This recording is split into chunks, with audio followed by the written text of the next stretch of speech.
Bonjour à toutes et à tous, j'espère que tout le monde va très très bien. Pour les personnes qui m'ont suivi ou qui se sont abonnées à moi, depuis le concert de l'Olympia à Paris, puisque j'ai vu que quelques personnes qui étaient au concert de l'Olympia à Paris pour NF comme moi, certains ont commenté ces vidéos-là, euh, parce qu'ils étaient au concert en même temps que moi, alors qu'on ne s'est pas parlé au concert, mais ils ont recherché en fait des repartages de vidéos pour voir si ça avait été repartagé. Donc bienvenue aux personnes qui m'ont connu indirectement grâce au concert. Donc c'est une chaîne de voyance où je fais, excusez-moi, je cherche quelque chose, où je fais quelques prédictions. Voilà, j'ai pu en faire par le passé. Mais c'est une chaîne où j'ai aussi beaucoup critiqué les voyants en raison de leur absence de résultats, parce qu'en fait, pour moi, un voyant qui se trompe tout le temps dans ses prédictions, un voyant qui dit des choses qui n'arrivent jamais, n'est pas un voyant. Un voyant qui prédit des choses qui arrivent tout le temps n'est pas un voyant non plus. Voilà. Donc je voulais en venir là d'ailleurs, pour reparler au public, donc bienvenue, hein, pour reparler au public habituel et pas à celui qui m'a connu indirectement. Je me demande, en France, qui est capable, selon la loi, qui est autorisé, compétent pour reconnaître quelqu'un coupable d'infraction, pour condamner quelqu'un. Je pense qu'un magistrat, donc un juge, pourquoi pas un procureur, une cour d'assises, un tribunal, une magistrature, je pense, la justice tout simplement, je pense que ces gens-là, aux yeux de la loi, parce qu'on a les voyants français qui sont toujours en train de critiquer la France, mais qui sont bien contents de profiter du système et qui sont toujours en France. Parce qu'en attendant, tous vos déglingués de la cervelle qui critiquent la France et le président sont bien contents de vivre en France quand même. Hein. Bon, voilà, parce qu'on critique la France, mais on est bien assis dedans et on chie bien en France. Hein. Bon, et on bouffe bien en France. Bon, c'était un petit message à vos voyants. Bon, donc, un procureur, un juge, je sais pas moi, une magistrature, un ensemble de magistrats, la justice, sont compétents aux yeux de la loi et selon la loi, pour euh, rendre coupable quelqu'un d'une infraction ou reconnaître quelqu'un coupable d'une infraction. Pour sanctionner quelqu'un parce qu'il a commis une infraction. Que ce soit contravention, délit ou crime. Bon. Bon, contravention, ça peut être aussi la police, hein, genre une amende par exemple. Pour un PV. Bon, peu importe. Mais peu importe. Bon. La loi ne reconnaît pas les voyants YouTube et leur public sataniste. La loi ne reconnaît pas les voyants YouTube et leur public sataniste compétents pour prononcer des infractions. Ce qui veut dire que quand un voyant sur YouTube nous dit que Jordan est un cyberharceleur, ou qu'il se sent cyberharcelé, ou qu'il affirme qu'il est cyberharcelé, ce voyant-là déjà outrepasse la loi, ne respecte pas la présomption d'innocence qui me concerne, en m'accusant d'harceleur, alors que seul un juge, un procureur, peu importe, je sais pas, mais peut le confirmer. Donc déjà ne respecte pas ma présomption d'innocence. On n'est pas coupable tant qu'on ne l'est pas confirmé. Et outrepasse la loi et s'arroge le droit, arroger pour les abrutis, ben vous saurez jamais ce que ça veut dire bien sûr, et s'arroge le droit, se donne le droit de prononcer une condamnation et de confirmer que quelqu'un a effectué une infraction. Un voyant YouTube n'est pas compétent et n'est pas habilité à reconnaître quelqu'un coupable d'infraction. Un voyant YouTube n'est pas un magistrat, n'est pas un procureur, n'est pas un juge, ni même leur public YouTube. Ce qui veut dire qu'un voyant YouTube qui viendra nous raconter à longueur de journée qu'il a été cyber-harcelé par Jordan, ou qui viendra nous raconter pendant des mois que Jordan est un cyber-harceleur, ou qui viendra nous raconter pendant des années que Jordan est un cyber-harceleur, ou un public YouTube, des abonnés d'un voyant YouTube qui viendront dire que Jordan est un cyber-harceleur, ont tort, tant que c'est pas confirmé par la justice. J'en viens au point où j'ai été convoqué suite à une plainte, ça c'est pas un problème. Comme certains voyants ont été convoqués suite à certaines plaintes, comme certains ont été convoqués suite à mes plaintes. Hein. Bon. D'accord? Voilà. Et comme d'autres par le passé, notamment ceux qui étaient cédés, ont été convoqués suite à des plaintes. Bon. Paraîtrait-il que ma plainte a été classée sans suite. Ça, c'est pas grave.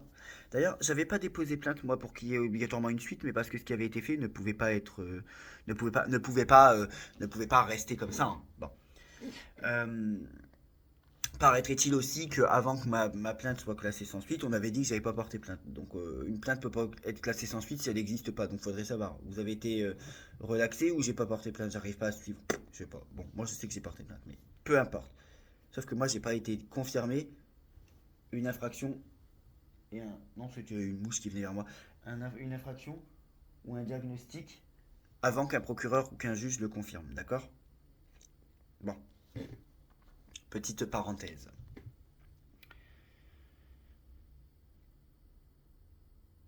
Le procureur, je l'ai appris hier, a décidé de ne retenir aucune charge contre moi.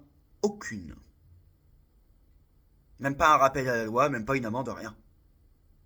Donc il y a deux choses.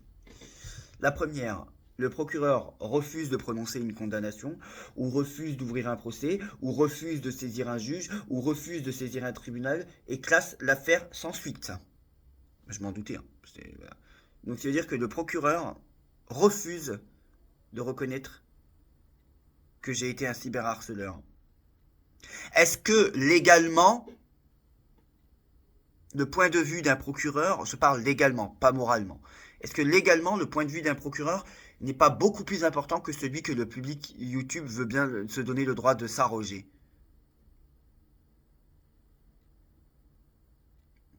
Voilà ce qui s'est passé. Droit de réponse, liberté d'expression. Aucun rappel à la loi pour Jordan, aucune amende. Une convocation après une plainte, comme ça arrive très souvent après une plainte. Enfin, je veux dire, il faut sortir de chez soi pour savoir que ça existe. Donc, quand il n'y a pas de rappel à la loi, quand il n'y a pas d'amende, je me suis dit peut-être que j'aurai une amende, au final, peut-être. Il n'y a même pas une amende. Quand on met une amende, c'est qu'il y a une certaine reconnaissance. Il n'y a même pas un rappel à la loi. Il y a un classement sans suite. Je veux dire, un classement sans suite, c'est-à-dire que l'affaire elle est partie à la poubelle en fait. Qui m'a dit ça? Bah, la policière qui m'a auditionné, tout simplement. Voilà. Elle a tapé mon nom, mon prénom, elle a regardé le compte rendu. Classement sans suite, je veux dire, c'est la policière qui était le lien entre le procureur et moi. Classement sans suite, la plainte qui a été déposée contre moi, ou les plaintes classement sans suite. Donc, pendant des mois, les gens qui sont venus dire sur YouTube que Jordan était un harceleur ou un cyberharceleur se sont trompés, puisque la justice a dit non.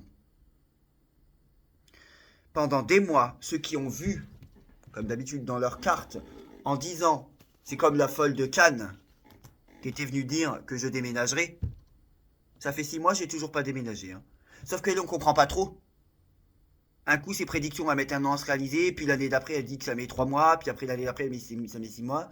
Me connaissant, je pense que dans 6 mois, j'ai toujours pas déménagé, hein. Bon, bref. Donc, une tarée qui, je rappelle, est voyante, parce qu'elle avait vu Macron perdre en 2022, qu'elle avait vu Macron démissionner en 2019 ou 2020, alors qu'il n'a pas démissionné depuis 2019 ou 2020, qu'il n'a pas démissionné en 2019 ou en 2020, qu'il a gagné en 2022, une tarée qui voyait Pécresse au second tour en 2022, voilà, qui voyait l'inéligibilité de Emmanuel Macron. Je veux dire, comment vous appelez ça des gens qui pensent avoir un don, qui sont persuadés d'avoir un don, d'accord, et qui font croire à des milliers de personnes qu'ils l'ont, et ces milliers de personnes ne se rendent même pas compte que ce qu'il leur est dit en vidéo ne se réalise pas dans la vraie vie. Comment on peut la croire quand elle dit que Macron va partir en 2009 ou 2020, qu'il est toujours là, que Pécresse sera au second tour, que Le Pen va gagner alors qu'elle perd et que Macron va perdre alors qu'il gagne? Comment on peut croire que c'est de la cartomancie quand rien de tout ça ne s'est réalisé? Comment on peut croire quand elle nous dit que Jordan va déménager, que 6 mois après il a toujours pas déménagé et que Jordan a fait du vaudou sur elle? Bah oui, mais enfin, excuse-moi, tout ce qu'on peut vérifier et qui est vérifiable ne s'est pas réalisé, alors comment on peut te croire sur le reste? Bon, donc j'ai pas déménagé, t'es encore plus taré que ce que je pensais. Bon, voilà. Là aussi, c'est quoi? Je suis jaloux d'elle? Non, pas du tout. Non, non, non, non.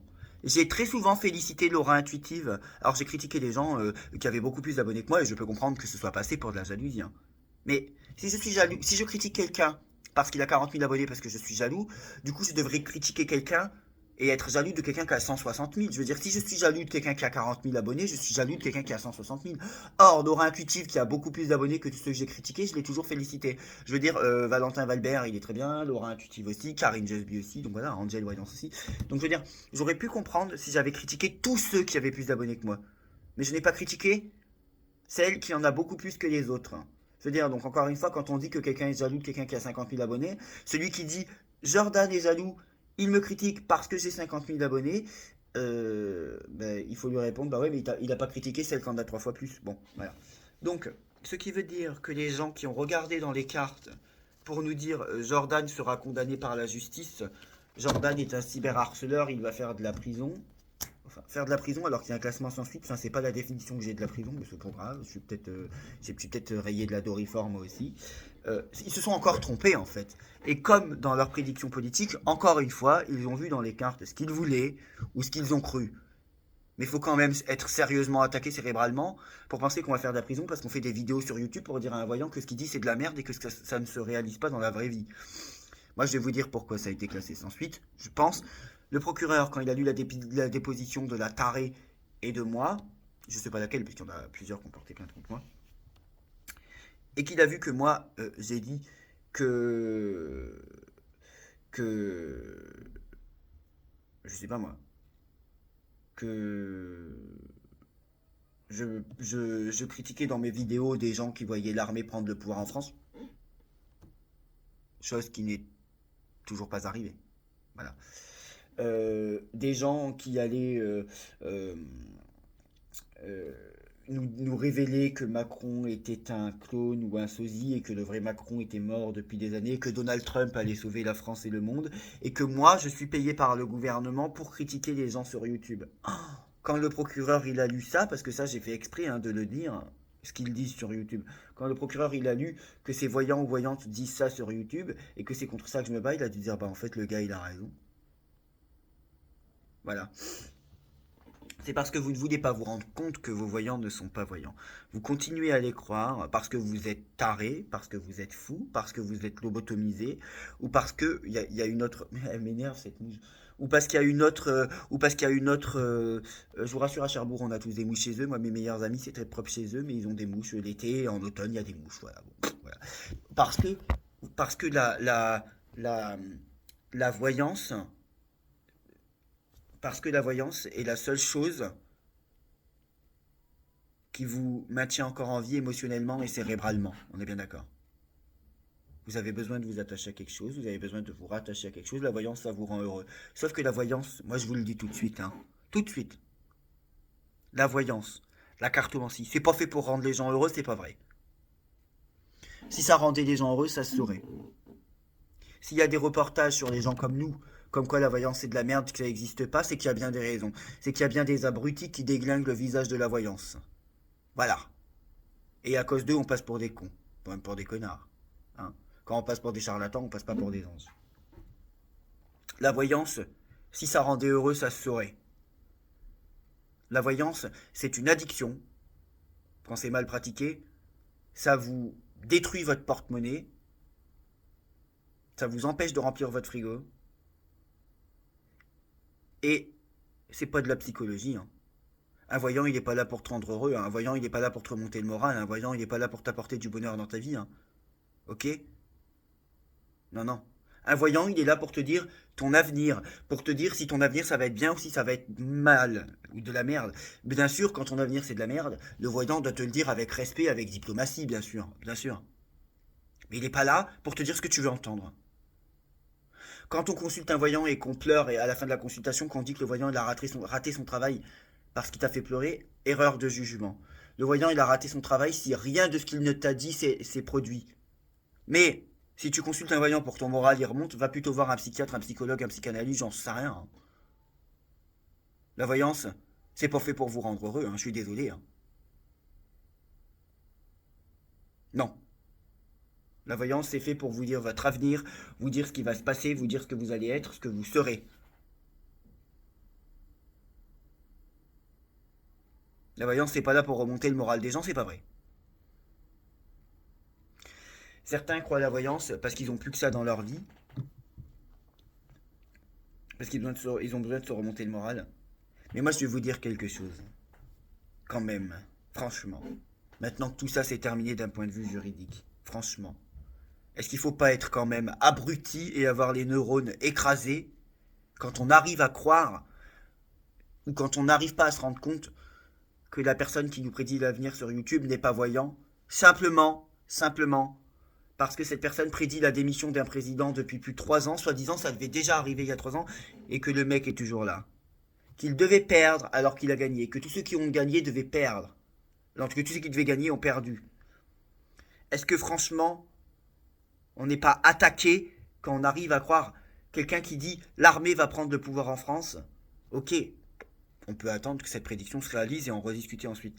Mais quand ça fait 4 ans que c'est dit sur YouTube et que les gens sont même pas capables d'ouvrir les fenêtres et de voir qu'il n'y a pas l'armée qui a pris le pouvoir en France, quand on n'arrive même pas à se rendre compte que ce qui est dit dans YouTube ne se réalise pas dans la vraie vie, est-ce qu'il n'y a pas un problème mental? Je veux dire, est-ce qu'il n'y a pas un problème mental? Quand on arrive à croire, quand vos voyants arrivent à vous faire croire que je suis payé par le gouvernement, mais est-ce que vous n'avez pas un sérieux problème mental? Quand on arrive à vous faire croire que ce que Jordan a fait sur YouTube de critiquer vos voyants, c'est du cyberharcèlement parce que c'est leur seule réponse à leur absence de résultat. La preuve en est, la justice leur donne tort. Voilà. Quand on arrive à faire croire que, du coup, quand c'est pas du cyberharcèlement de la part de Jordan, c'est de la jalousie. Bon, ça, du coup, la justice pourra pas donner raison à ça. Donc, vous irez m'expliquer pourquoi Laura Intutil, qui a beaucoup plus d'abonnés que vous, pourquoi je l'ai pas critiqué? Pourquoi je suis jaloux de celle qui a 30 000 ou celle qui a 11 000? Mais pourquoi je suis pas jaloux de celle qui a 160 000? Ça, c'est un raisonnement que je comprends pas. C'est peut-être parce que je suis TDAH. Bon. D'ailleurs, TDAH, c'est pas une tare. Eminem est bipolaire. Bien sûr, bipolaire et TDAH, c'est pas la même chose. Emma Watson, celle qui joue Hermione Ranger dans Harry Potter, est TDAH. Elle en est pas morte et c'est une femme extrêmement intelligente. Et en plus d'être TDAH, elle est HPI. Bon. Donc, c'est pas une tare. S'il faut être TDAH pour réussir sa vie, tant mieux. Parce que bon, Emma Watson, si elle n'a pas raté, si elle a pas réussi sa vie, elle l'a pas raté non plus. Bon.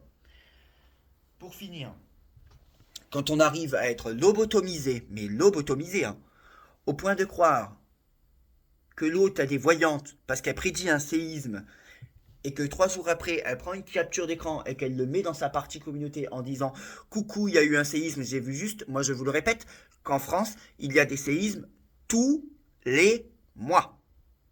Tous les mois, il y a des séismes en France. Bien sûr, quand un séisme a lieu, ça ne veut pas dire qu'il est perceptible et qu'on le ressent. Il y a des séismes de magnitude 2 ou 3. Donc ça s'appelle imperceptible. Bon. Mais tous les mois, parfois même toutes les semaines, il y a des séismes de magnitude 2 ou 3 en France. Donc prédire quelque chose qui arrive tous les mois, ne serait-ce qu'à magnitude 2 ou 3, non. Arriver à croire que quelqu'un est un voyant parce que sur YouTube il prédit un crash d'avion, et qu'il vous dit que 2 semaines après c'est arrivé, et se dire waouh, il est trop fort, c'est un voyant, vous êtes quand même sérieusement attaqué. Hein. Des crashs d'avion, il y en a tous les mois. Je vous ai déjà donné des dates. Tous les mois, il y a des crashs d'avion qui font des morts. Qui font des morts, pardon. Tous les mois. De croire que prédire un accident de bus, c'est de la voyance, non, c'est de la merde. C'est pas de la voyance. Un accident de bus, malheureusement, il y en a eu un, il y a quoi? 24 heures ou 48 heures, même pas, à Venise avec 21 morts et malheureusement des enfants. Enfin, malheureusement tout court. Je veux dire, quelqu'un qui meurt dans un accident de bus, même s'il a 80 ans, c'est tragique. Bon. Je ne sais même pas pourquoi j'ai dit malheureusement des enfants. Bon, parce que dans l'inconscient collectif, imaginaire, ça nous touche encore plus quand ce sont des enfants. Moi, je suis toujours encore plus touché quand je me dis que un enfant qui meurt, c'est triste. Bon, peu importe, peu importe. Ah oui, et que ce soit garçon ou fille. Bon. Donc, prédire un accident de bus, parce que l'autre taré, il est venu nous prédire des accidents de bus, non, parce que c'est quand même ça qui est balèze, hein. C'est que les gens sur YouTube prennent des cartes et disent waouh, je vois qu'il va y avoir un accident de bus. Il y en a un 2 mois après et le gars se félicite en disant je suis voyant. Non, non, moi je te le dis, c'est pas de la voyance, c'est de la merde. Bah oui, bah oui.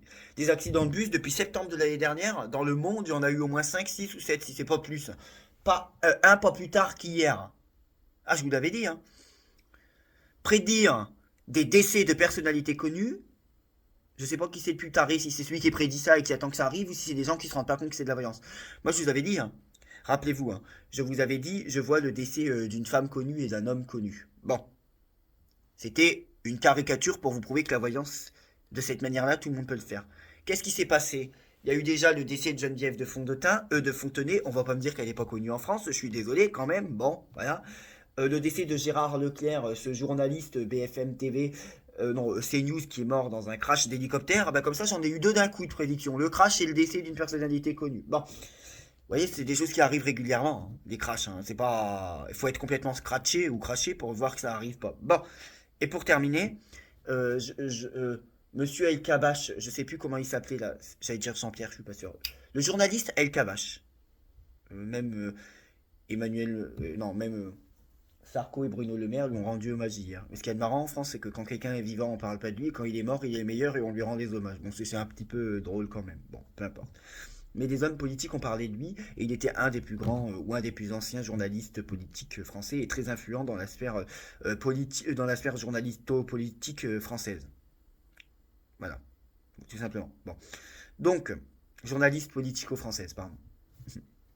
Donc, voilà, je veux dire, ça, tout le monde peut le faire aussi. Vous voyez, j'ai prédit un décès, 3 mois après, c'est arrivé. J'ai prédit le décès d'une personnalité connue en France, un homme, sans dire qui, sans dire l'âge, sans dire la fonction. Et c'est ce que font vos voyants YouTube. Donc franchement, hein, franchement, être traité de cyberharceleur par des gens qui arrivent à croire que Jordan est payé par le gouvernement français, parce qu'on voit ça dans les cartes, que des gens qui arrivent à croire que quelqu'un est voyant parce qu'il prédit un crash d'avion alors qu'il y en a tous les mois, et être critiqué de cyberharceleur par des gens qui pensent que c'est de la voyance de prédire des accidents de bus alors qu'il y en a eu un encore hier, et par des gens qui ne se rendent pas compte que c'est pas de la voyance de prédire des séismes alors qu'il y en a tous les mois en France, ne serait-ce que magnitude 2 ou 3. Voilà quoi. Quelqu'un qui n'arrive pas à se rendre compte que quelqu'un qui prédit un crash d'avion n'est pas un voyant parce qu'il y en a tous les mois, je suis désolé, celui-là il est attardé mental. Je sais pas celui qui l'est le plus entre celui qui prédit et celui qui attend que ça arrive. C'est pas de la voyance, c'est de la merde. Voilà. Donc, encore une fois, vous vous êtes ridiculisé. Donc non, il n'y a jamais eu d'harcèlement ou de cyberharcèlement. Simplement une divulgation de la vérité. Voilà. Voilà. D'accord. Simplement de la liberté d'opinion. C'est quand même pas de ma faute si les prédictions de vos voyants vont toujours dans le sens de la droite ou de l'extrême droite, et que dans leur carte ils voient toujours des positifs pour la droite, des choses positives pour la droite ou l'extrême droite, ça me dérange pas, je suis moi-même plutôt pour la droite ou l'extrême droite. Sauf que moi, quand je vois que la droite va perdre, je le dis, quand je vois que la gauche va gagner, je le dis, même si ça m'emmerde bien. Voilà, ok. Voilà. C'est quand même pas de ma faute si ceux qui voient des choses positives pour la France, non, pardon. C'est quand même pas de ma faute si ceux qui voient des choses positives pour la droite ou l'extrême droite sont des gens qui fréquentent ou parlant bien de Silvano Trotta, Antoine Cutita, et j'en passe. Tout est dans ma catégorie qui s'appelle Tout est ici. Quand on voit qu'un homme qui a fréquenté des hommes politiques, Antoine Cutita, fricote avec des voyants YouTube, quand on voit qu'une voyante YouTube s'est dit honorée d'avoir reçu un pseudo-mail de Gérard Fauré, quand on est une voyante YouTube qui se dit honorée d'avoir reçu un email d'une personne qui, peu importe malgré sa rédemption, a tué des gens, a prostitué des femmes, non. Je suis désolé, moi je suis pas ces voyants-là. Non. Vos voyants se disent honorés d'être soutenus par Gérard Fauré et fréquentent des hommes politiques. Donc faut maintenant, moi je vais vous dire, ils vont vous raconter qu'en 2024, la droite va gagner, que Donald Trump va gagner aux États-Unis, et que s'il gagne, ils sont voyants, et que s'il perd, ça a été truqué comme d'habitude. Voilà.